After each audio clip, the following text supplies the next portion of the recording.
it over to them right now. Thanks a lot.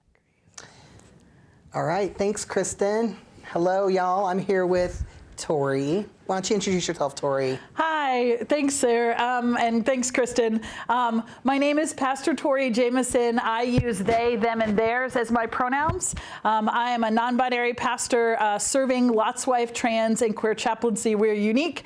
It's really an honor to be here and serving in the way that I do. I run a small organization that does emotional and spiritual support for our community. And so that looks like all kinds of ways. I spend lots of time at open office hours, which has revolutionized what MTUG is up to. But spend lots of time there, but also spend lots of time with our community members all over the place. I'll talk about a little bit about some of the projects and things that are going on. Yeah. But like, Sayer, you really pushed me earlier this year. There was, to kind of take a step toward, kind of taking a step out in faith to go and do this work now full time. And so I'm raising my own support, which is daunting, but it's working. And so being able to serve our community 40 plus hours a week is really, really beautiful. So let's back it up. Let's let folks know how the abbreviated version of how you are here. Yeah. In St. Louis, right? Yeah, sure. Yeah. So my parents grew up here, so I spent some time in St. Louis as a little kid. Like, I remember seeing like the stuffed Phil the gorilla, I remember like when there was the floating McDonald's right before like the big flood of 92, 3. Uh-oh. Yes, we're going to mess up the thing. I apologize, native St. Louisans. So I spent lots of time here growing up, but I never figured I would live here. I finished seminary. I came from a conservative Christian background, fundamentalist cult, and then the conservative Christian background that's shared by many of our community members. Yeah. But many of our community, when, one of the struggles in our community is that when folks transition, sometimes it's when they transition, come out with a different gender identity, so it's come out as trans or non-binary or genderqueer or all the other labels, or a lot of times some people come out as gay or lesbian or queer or bisexual or something first or in tandem, but at some point in their coming out process, people from religious families, those religious families reject them. I left fundamentalist Christianity long before I came out, landed myself in a progressive seminary. I mean, I knew I was queer forever, but I landed myself in a progressive seminary, still didn't come out. I could have, but I had a lot of, coming from one end of a spectrum to a very different place. Yes. And then did some community ministry, have served kind of organically, served with a community here in St. Louis and decided to stay, seeing that there was a real need in our there was a real need for emotional and spiritual support that specifically centered trans and non-binary folks. That there is a huge population in our city that's super underserved. I also serve, I work out of MTUG. I also work out of my jokingly called a second office, Shameless. So I work with a lot of our poly and kinky community as well. So kind of meeting, in which there's huge overlap in our trans community. But serving folks that are historically underserved that, don't feel comfortable walking into a religious organization, but still want somebody to come visit when they're in the hospital, need somebody to do a funeral, need somebody to do the wedding, need somebody to check on them when they're moving to crisis to try to help them alleviate crisis. Lots of these, companioning people where they're at, kind of work. And so I'm really honored to be able to do that primarily out of MTUG and with the community. Mm-hmm. Yeah. Yeah. Yeah, so you do the typical pastory things. You'll marry folks and you'll bury folks. I do. And then I do a lot of the second. You visit lots of folks in hospital settings or in crisis type of settings.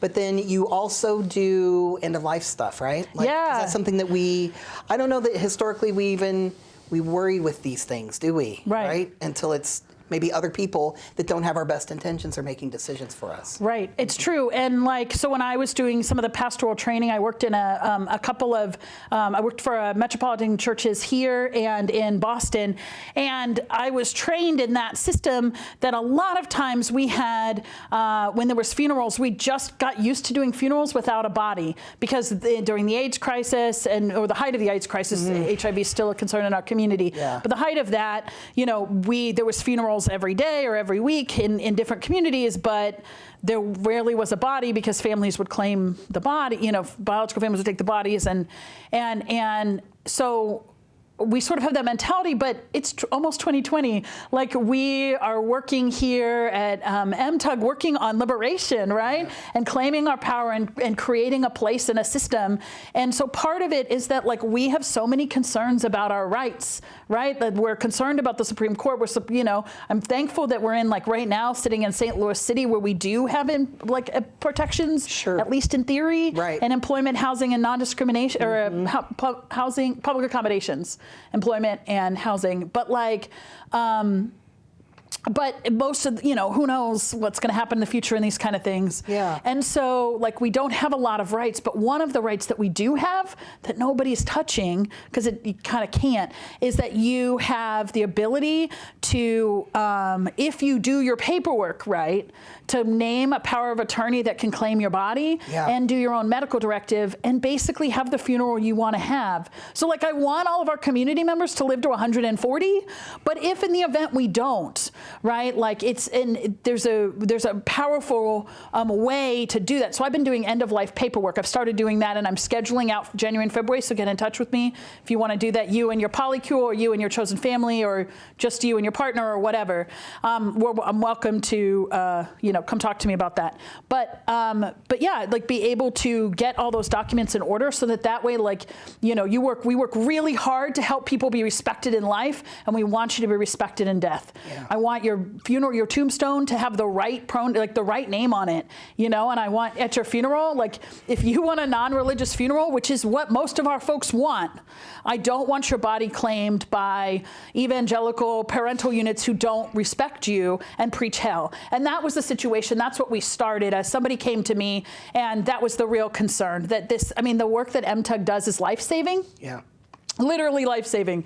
And so, but one of our community members came home, had to go see unaffirming parents for reasons, who told them that if they went home, they were going to shave a transmasculine human, they were going to shave their face, they were going to put them in a dress and preach hell, use the wrong name, and preach hell over them. And then, so this literal work that I'm up to is literally countering that, right? Like, yeah, okay, like, yeah, like, if something happened, that's exactly what happens then. But now that there's paperwork for this human, like, now, actually, we have the legal grounds to say that's absolutely not what's going to happen, that this person will be respected with the name they use, like, their true name, their real pronouns, you know, they can have as much facial hair, you know, sure, in death as they did in life, et cetera. Yeah.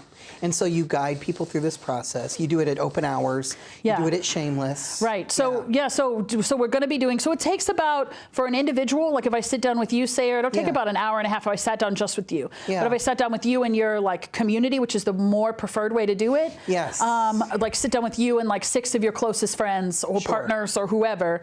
But, like, people who would show up for you when something happens, yeah, right? Yeah. But sit down together, because that way not only are you protected, but all these other folks are protected. And when we create those groups, we want to do that not just for, like, trans folks. Like I'm talking to you because you're the trans person I know, right? Sure. But you're the people who support you. Like, everyone deserves these protections, even if they're cis allies, right? Yeah, yeah. So, like, goodness gracious, so whoever you have will do all of their paperwork, trans or cis or whoever, together. Yeah.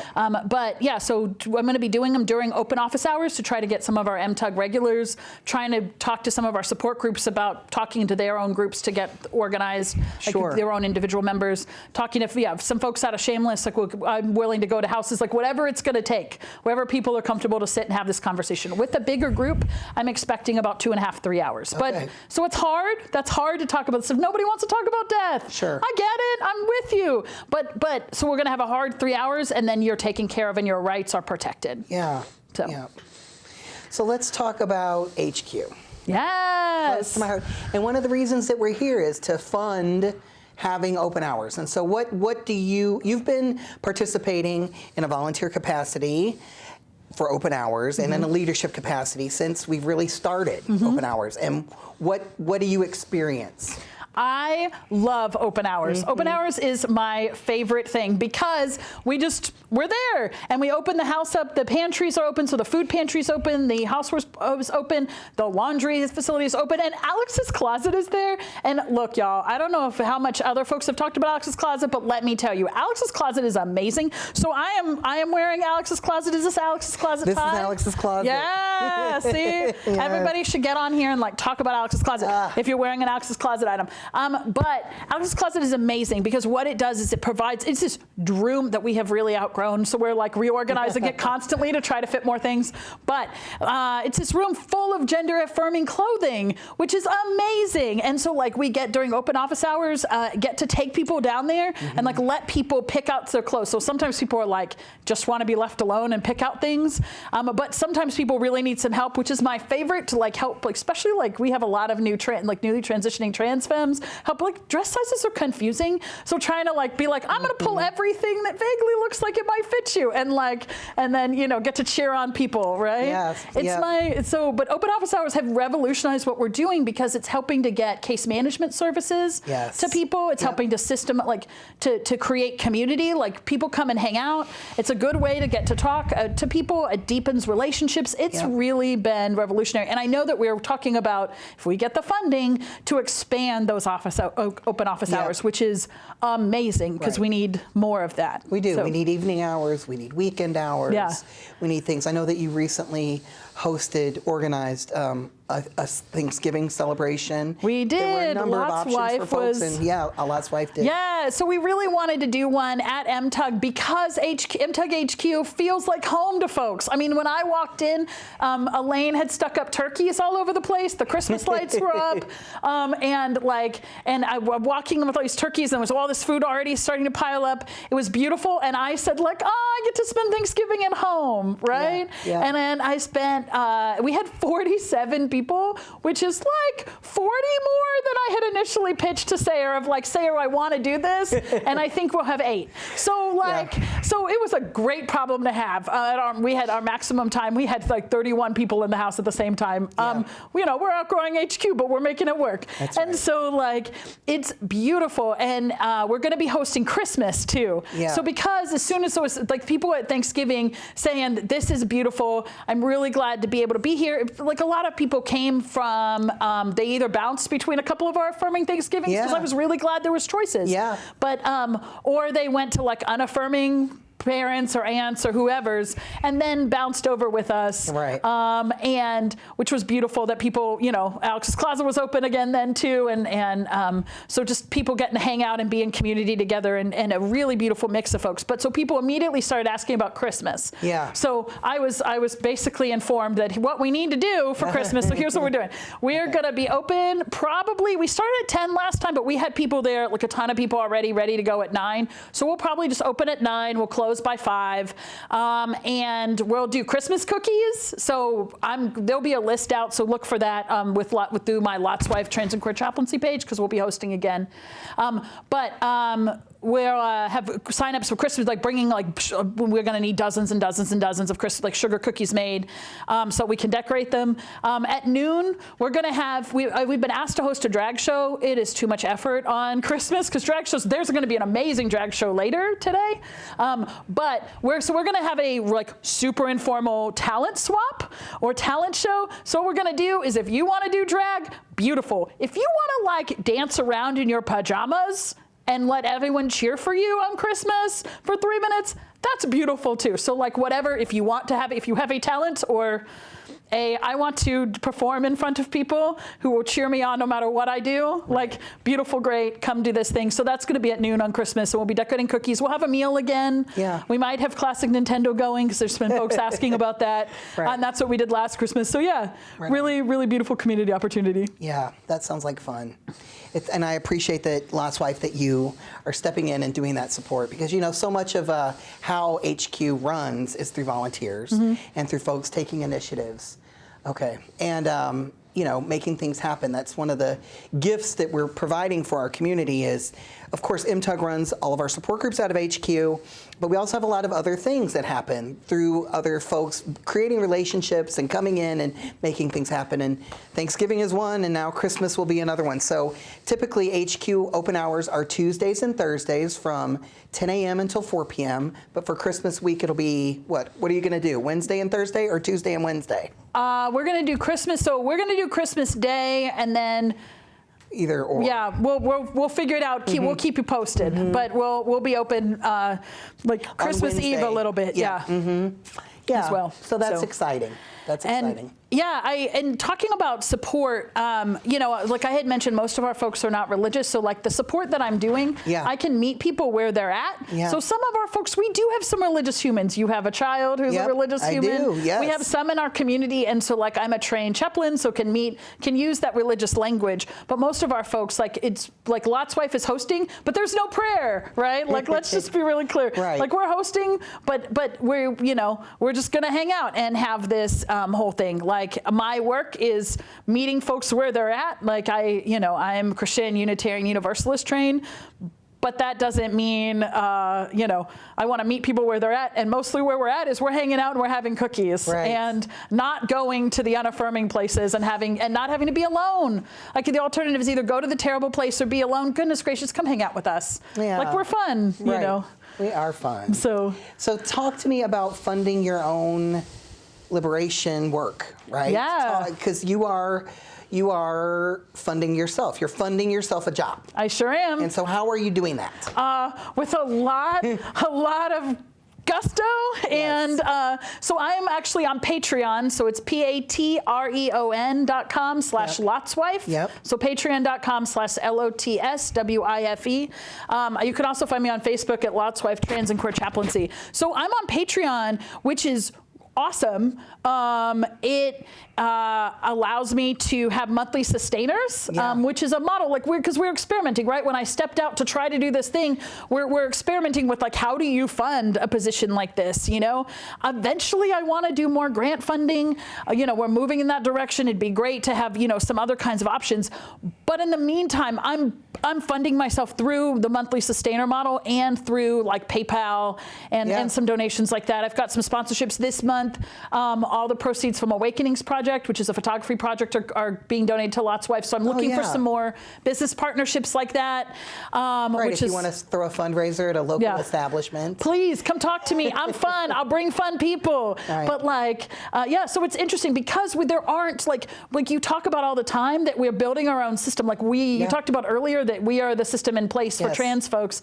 And so so creating we're doing a lot of flying the airplane as we're creating the airplane as we're flying it, right? Yes. And so so trying this self-funding model is fascinating and hard, y'all. So hard, Sayer, and I do. It is so hard. But it's I'm so grateful to be in this community and have the privilege of working in the community that I am part of and love, to be able to do this life-affirming, life-sustaining work. Yeah. But funding our own liberation. I really need some cisgender allies to fund this, right? Right. Because us trans folks, goodness gracious, we're underemployed, Sayer. Right. Ain't none of us got any, and so that's really what I'm trying to push next is really into bringing on some folks with some outside money. Same as with, MTUG is having those partnerships are integral to keep MTUG alive and to keep some of our other things,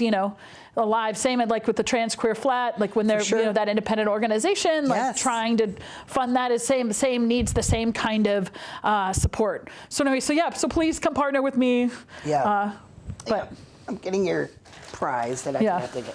So part of what we're doing for folks is people who are vital in supporting our local liberation are getting the limited edition print. This is this year's print. So you are one of the recipients, Tori. Thank you. Because the work you're doing is life-changing for folks, and it's life-affirming, and I'm really, really grateful that you're on this walk with us. Yeah. I'm really grateful. Thanks for letting me be part of Team MTUG. Right on.